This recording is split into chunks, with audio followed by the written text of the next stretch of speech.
Hello, and welcome to the Pathogens of the Past podcast, where we research diseases from the past and compare them to the modern crisis we face today. I'm your host, Nico Lee, and today we have two very distinguished guests joining us. Coming up first, we have a dear friend of mine, the man who pioneered the research of infectious diseases through his research of cholera. Please give a warm welcome to John Snow.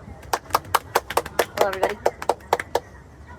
Our other guest is a little bit less of a distinguished guest. He was a United States general during the First World War. He may have played a big role in the spread of the Spanish flu, a deadly disease that affected the world in the 1920s. Please welcome Peyton Marsh. Yeah, that's me.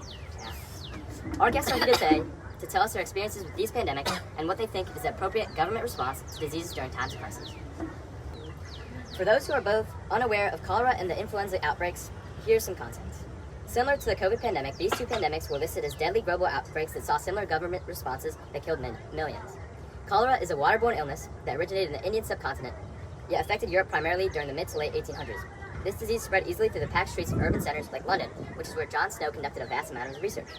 The Spanish flu, on the other hand, is an airborne and contact disease that spread globally throughout the early 1900s. It was first cited in the United States, but due to World War I and other means of globalization, it spread to other continents.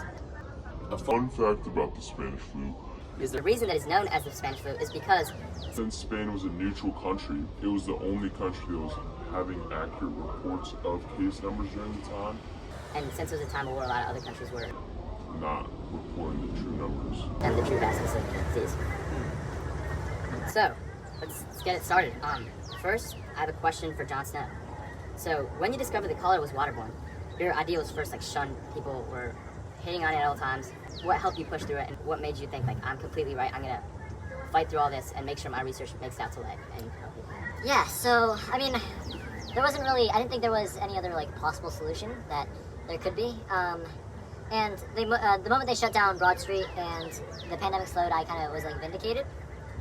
I knew that if we treated the water, many more lives would be saved. And so I made sure to be, persistent in making sure the officials, were aware of the danger. It's a pretty tough fight, I'm gonna be honest. Many people called me a heretic, they called me crazy, but I knew I was right, and that's really all I needed. And really, with so many people, so many lives at stake, I just had to keep pushing forward to, solve the issue, even if the world was against me. Yeah, that's crazy. I've read stuff from back in the day, and people were saying that, it was, in the Evil spirits in the air. something like that. So, crazy scientific theories surrounding cholera. My second question is, how do you feel about present-day pandemic mitigation operations, especially considering recent diseases like COVID, and then now there's the Ebola outbreak. How do you feel about that? Yeah, well, I was really thankful of you to educate me on those before the show. I honestly have pretty mixed feelings about the whole thing. I did a bit of research on your, what was it called, the internet? Internet, yes, that's what it was. And I'm a little conflicted, honestly. On one hand, your tools and methodology are, they're just, frankly, they're wondrous. And I'm also incredibly proud that my early research on cholera, I could see how it was, being a big part. I could see how it was being weaved into the stuff you guys are all doing today. For example, you guys are all advised that to tell others that you have been in contact with, if you contracted COVID, for example, just to make sure you have a network of people that know what dangers they might be in. And I very much applaud your application of your modern technology to the basic idea of contact tracing, as you just mentioned. But on the other hand, I believe that politics, I think from what I've read online, it's gotten a little too involved. I personally believe that politics health is becoming way too politicized. And in your own country, the head of the Department of Health, which I think is a great office, has become actually a polarizing figure, and I just believe that simply should not be the case. Furthermore, I also believe in equity for all people under this system, and this is just not happening. There are billions of people without adequate access to healthcare. I myself envisioned a future back then where everybody could get treatment equally and conveniently. So it was just a bit disappointing to see that.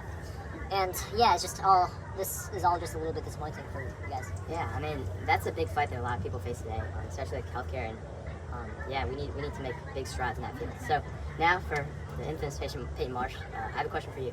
So we just asked him about what he thinks about the modern day pandemic mitigation operations, but what do you think about that? What do you think about how we respond to modern day crisis? Well, I think a full lockdown of people's homes is a bit of a stretch. And it impedes our nation's progress and stops us from doing the things that we need to accomplish. And I disagree with Mr. Snow on the fact that the government should not be involved, as we have the resources and the manpower and the connections to get things done that the people themselves cannot do. Well, if I just may correct you there, I never said that the government should not be involved. I just said that it should not be politicized. Okay. Even still, forcing people to stay into their homes to avoid this disease. Disease get in the way of what our nation needs to be done. In the time of war, a policy like this would not have held up. You get what I mean? It's interesting. That's an interesting take. So you're saying that the war is more important than the citizens' lives, and even if these quarantines help out a lot, you still don't think it's a great idea? Because Yeah, I would say so. Not that the citizen lives don't matter, but that not focusing on the war could result in a lot more people dead. than this. silly disease of yours. Well, according to our research, the death toll count from influenza was greater than the death count from the war that you fought in the combat in World War I. So, what do you think about that? Like, still anti-quarantine or what? I would say Yeah, because the people that died of influenza on the battlefield died just as nobly as their comrades. from influenza. If we had done the quarantine protocol, we would not have enough troops to defeat the Germans. We had them on the ropes. It's a tactical advantage to have more men on the field. Even if they did die of influenza. And I'm really disheartened that we lost so many lives.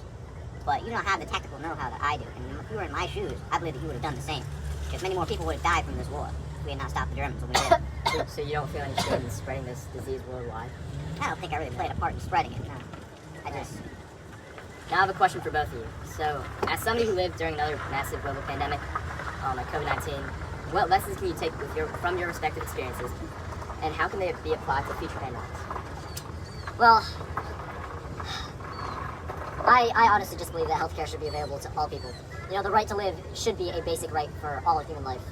And as I said earlier, I am truly displeased by the current state of medicine. And after hearing Mr. Marsh talk, I can honestly understand how it came to be this way. So honestly, to beat future pandemics and diseases, we must stand together. And we must help all regions around the globe. We can't just care about ourselves. Nations, they must work together. And defeat all diseases at their root, no matter where they come from. It's truly disheartening, the state of current affairs. But if we do manage to do this, I have hope for the future. And you, Mr. Marsh, what do you think? I definitely agree. I think that everyone should get health care, but that I don't think that what we're doing with these diseases should go against the Greater goals of our nation. You gotta think bigger picture here, Mr. No. Many more people could have died from bombs without war, many more lives lost, and many more political tensions and graves. I do think that the diseases are important, but they shouldn't take priority over some things. All right. Thank you, Mr. Marsh. Thank you, Mr. Snow. Pleasure. We'll have you back on the podcast some other time to discuss some other topics. The development of human medicine is one of the most important events in history.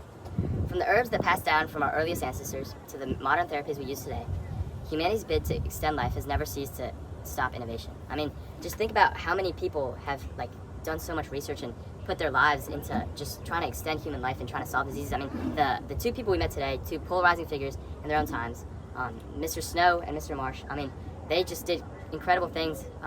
Mr. Marsh, less so. But just in the research of medicine, and I mean, this really shows how humanity is possible. I mean, 200 years ago, millions of diseases were running rampant, and we found cures to a lot of those that used to ravage us. So if you really want to take something from today's interviews, from today's podcast, I just want you to take that innovation and that strive for research that these incredible people had to help make humanity better.